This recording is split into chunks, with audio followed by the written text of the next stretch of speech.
YouTube channel ज्ञान star plus पर आप सभी का हार्दिक स्वागत और अभिनंदन है। दोस्तों आप सभी का हार्दिक स्वागत और अभिनंदन।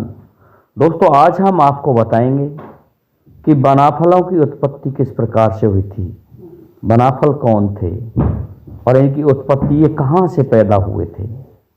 देखते हैं दोस्तों। कहते हैं कि महुआ गढ़के से छत्री संसार में नहीं हुए, तो उनकी पैदाइश कहाँ से हुई। अपने अपने मतों के अनुसार बताते हैं लोग कि इस तरह से पैदा हुए। कोई कहता है अग्नि में से पैदा हुए, कोई कहता है धुआं में से पैदा हुए, कोई कहता है नहीं ये तो इस्लाम धर्म के थे, लेकिन ऐसा नहीं था। कोई कहता है राजपूत थे। ये कौन थे दोस्तों? कि होता क्या है, एक जंगल में, घना जंगल था, उस जंगल में एक गाय और एक सिंगनी दोनों ही रहते थे। लेकिन गाय और सिंगनी का बहुत बड़ा गहरा रिश्ता हो गया और एक दूसरे पर विश्वास करने लग जाते हैं। सिंगनी गर्भवती थी, इधर गाय भी गर्भवती थी, दोनों गर्भवती थी दोस्तों। अब एक दिन सोचती है कि जब इसके पे उधर से बच्चा हो जाएगा तब मैं इस गाय का भक्षण कर लूंगी और इसके बछड़ा जो नरम होते हैं उनके मांस को भी खाकर देखूंगी, कितना अच्छा मांस होगा। ऐसा सोच करके एक दिन क्या करती है कि बछड़ा पैदा हो जाता है और इधर सिंगनी से शेर पैदा हो जाता है। कहते हैं कि सिंगनी एक ही बच्चा डालती है, जिसके कारण पूरा वन थर्राता है, वो राजा होता है। और अब तो दोनों चरणे चली गई अपनी शिकार के लिए। सिंगनी चली जाया करती थी, गाय घास चरने चला जाया करती थी। एक दिन उस सिंगनी को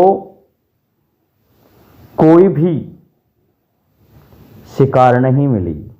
गाय का बछड़ा और सिंह का बछड़ा एक साथ साथ रहते थे, सिंह का बच्चा।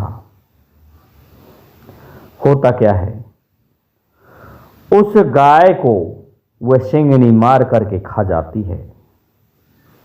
खुशी खुशी अपने बच्चे के पास आ जाती है, कहने लगी पुत्र आज तो हमने बड़ा सुंदर मांस खाया है।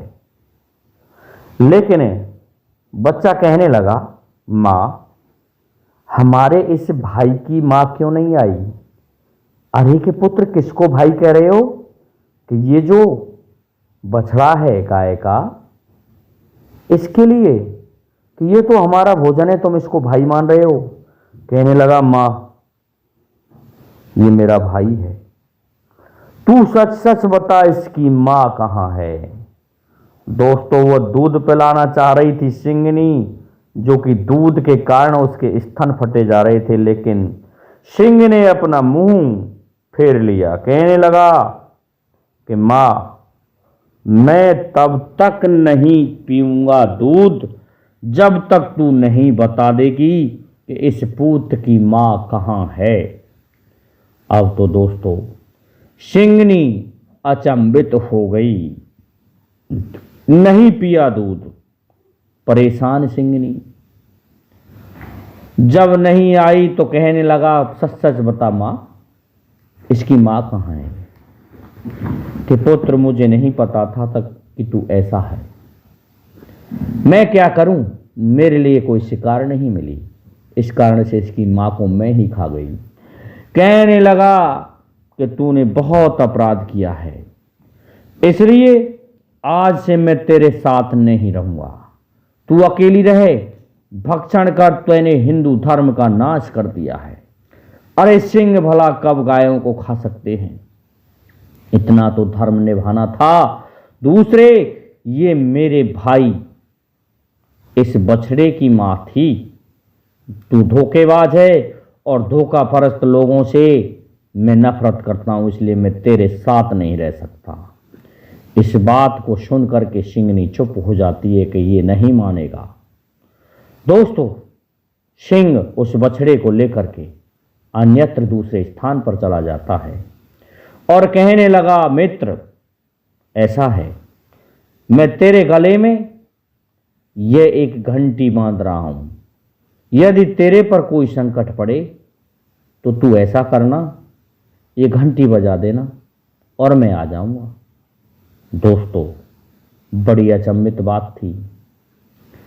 बेचारा वो जेंगरा जिसे मैं बछड़ा कह रहा हूं, वो चल रहा था और सिंह उस समय एक शिकार को दाव रहा था, भाग रहा था एक शिकार के पीछे। लेकिन उसके दिमाग में एक मजाक सूझी कि देखता हूं पर्चा करके, ऐसा तो नहीं कहीं मैं बजाता रह जाऊं ये घंटियारी और वो आए नहीं। अब तो दोस्तों उसने जोर जोर से मस्ती करना शुरू किया कि घंटी बजी, सिंह के कानों में पहुंची, सिंह दौड़ करके आ गया। बताओ मित्र क्या हुआ? कि मित्र कुछ नहीं, मैं तो यूं ही मस्ती कर रहा था। अरे कि मित्र, मैं भूखा रह गया, मेरी शिकार भाग गई। कहने लगा, क्षमा करें भाई, मैं मस्ती कर रहा था, मैंने घास खा लिया था और मैं जोर जोर से कूद रहा था। सिंह चला जाता है। इस प्रकार से दोनों रहने लगे। काफी समय बीत गया।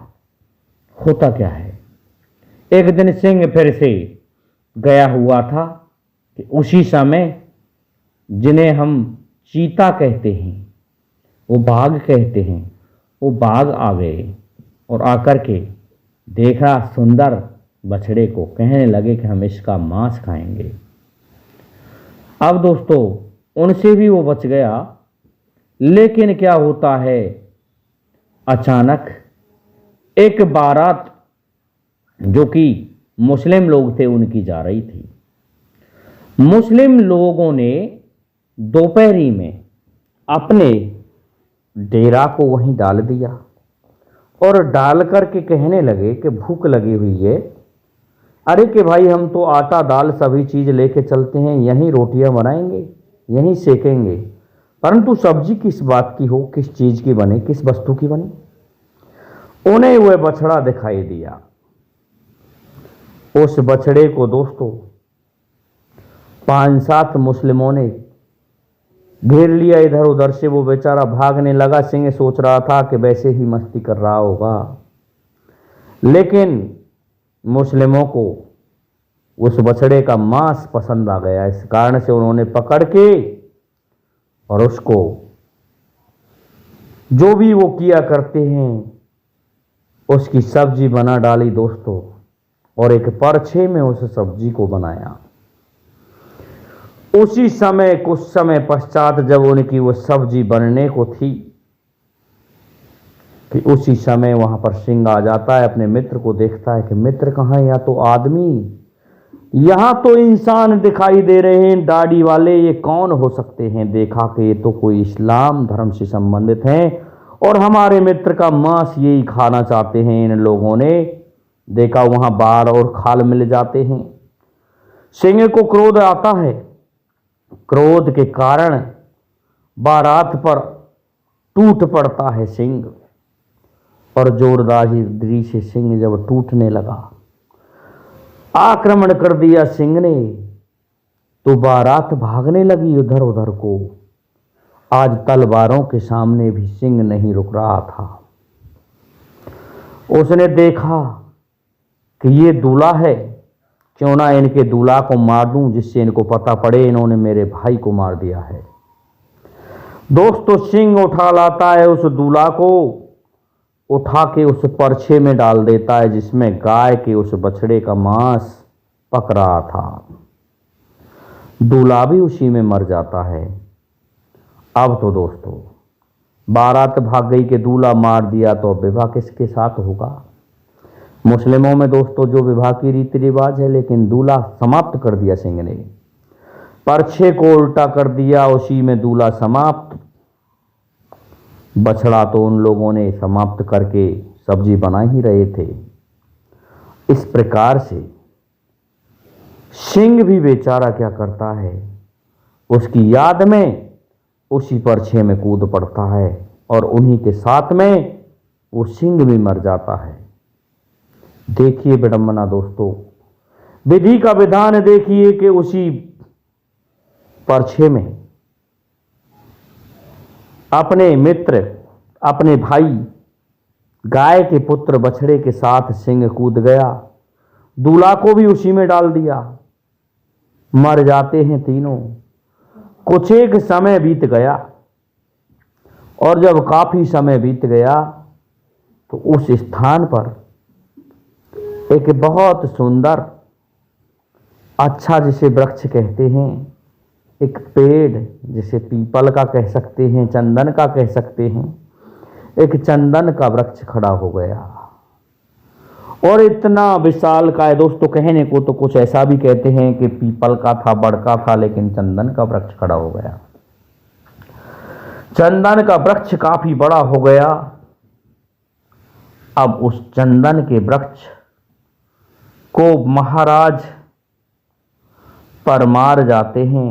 परमार के वंशीय जो राजा थे वो जाते हैं, देखते हैं कि चंदन की आवश्यकता है, तो उसी चंदन के वृक्ष को काटने चले जाते हैं। कहने लगे बहुत बड़ा पेड़ है ये, चंदन कैसे काटते हैं। दोस्तों उस चंदन के वृक्ष को काटने लगे कि जैसे ही काटने लगे कि उसमें से आवाज आने लगी कि भाइयों क्या कर रहे हो, हमारे इस घर को क्यों समाप्त कर रहे हो। ऐसा करने से दोस्तों उसको खोदा गया जैसे ही वृक्ष को, कि उसमें से 3 व्यक्ति निकल के आए थे। तीनों व्यक्ति कहने लगे कि मेरा नाम जसराज होगा। दूसरा कहने लगा मेरा नाम बच्छराज होगा। तीसरा कहने लगा मेरा नाम ताला सैयद होगा। इस तरह से तीनों ने अपने नाम खुद ही सुना दिए। दोस्तों सिंह का तो जसराज बन गया और बछड़े का बच्छराज बन गया, और वो जो दूल्हा मरा था इस्लाम धर्म वालों का, वो ताला सैयद बन गया। इस प्रकार से 3 लोगों की उत्पत्ति हुई और ये तीनों लोग बड़े होने लगे। बड़े होकर के इन तीनों को, क्योंकि बलशाली थे, इस कारण से चंदेल वंशी राजा ने अलग अलग नगर का सामंत बना दिया, और सामंत ही सामंत में बलशाली होने के कारण इन्होंने राज्य ही हड़प लिया लोगों से, और एक सरसागढ़ का राजा बन जाता है तो दूसरा दोस्तों महोबागढ़ का सामंत बन जाता है। इस प्रकार से अलग अलग स्थानों के किंग बन गए, और कुछ एक समय पश्चात होता क्या है, जहां भी वो युद्ध करते उस स्थान को वो जीत के लाया करते थे। इसी तरह से एक कड़िया नाम का राजा था, और कड़ंगा राय था उसका नाम। कड़ंगा राय ने आकर के वच्छराज से उस किले को छोड़ने के लिए कहा, और कहा कि ये किला छोड़ दो नहीं तो तुम मारे जाओगे। दोस्तों जसराज के समक्ष कड़ंगा राय युद्ध में नहीं जीत सका, तो कड़ंगा राय ने बड़ी ही अकल से काम लिया। वो आ जाता है और संधि कर लेता है, मित्रता कर लेता है, और मित्रता करके उन्हीं के महलों में ठहर जाता है। कहने लगा आप तो हमारे अतिथि हैं, इस तरह से संबंध बना लेता है। और एक दिन कड़ंगा राय आता है, आकर के मित्रता में उनके महलों में सीधा चला जाता है, जहाँ पर महाराज जसराज सोए हुए थे। जब वो सोए हुए थे तो दोस्तों उनके सिर को काट करके ले जाता है। सोते हुए नर का शीश काट डाला दोस्तों कड़ंगा राय ने, ले जा करके टांग दिया उस बड़ की खोपड़ी पर।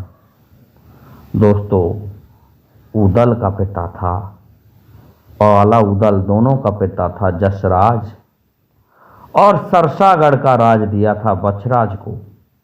उनका पुत्र हुआ था मलखे अर्थात मलखान। इस प्रकार से इन वीरों की उत्पत्ति हुई। और दोस्तों, इनके जब तक ये दोनों छोटे थे, आला और उदल, ये बहुत बालकपन में थे, उसी समय उनके पिता के शीश को ले गया था काट करके कड़ंगा राय। चले जाते हैं। इधर दोस्तों, कोट कसौंदी जो राज्य था वो सरसागढ़ से ईर्ष्या करता था। इस कारण से कोट कसौंदी के राजा ने चढ़ाई कर दी। उस युद्ध में वछराज मारा जाता है। तो दोस्तों, ताला सैयद बेचारा बक्सर चला गया था। बक्सर से आता है और बक्सर से आकर के पूछता है कि हमारे भाइयों का क्या हाल है। देखा कि दोनों के शीशों को काट दिया गया, दोनों की मृत्यु हो चुकी है। देखा कि कुंवर, कि हाँ कुंवर हैं, दो कुंवर, एक कुंवर है उनके और 2 कुंवर हैं जसराज के। इस प्रकार जसराज और वसराज दोनों के पुत्रों को ट्रेनिंग देने लग जाता है ताला सैयद। अब ताला सैयद दोस्तों ट्रेनिंग दे रहा है, शेरों की फौज तैयार कर रहा है। दासी पुत्र थे उनको भी ट्रेनिंग दे रहा है। इस प्रकार से महान योद्धाओं की फौज को तैयार कर रहा था। तैयार हो जाते हैं और दोस्तों आगे का भाग हम सुनाएंगे, कड़ंगा राय से युद्ध। इससे पहले दोस्तों मैं आप सभी से एक निवेदन करना चाहता हूं कि जो भाई हमारे चैनल पर नए हैं वे भाई हमारे चैनल को सब्सक्राइब कर दें, साथ ही हमारे इस वीडियो को भी लाइक शेयर कर दें, जिससे कि आने वाले वीडियो का नोटिफिकेशन आपको मिलता रहे। दोस्तों जय हिंद, जय भारत, जय जय श्री राधे, जय जय श्री राम।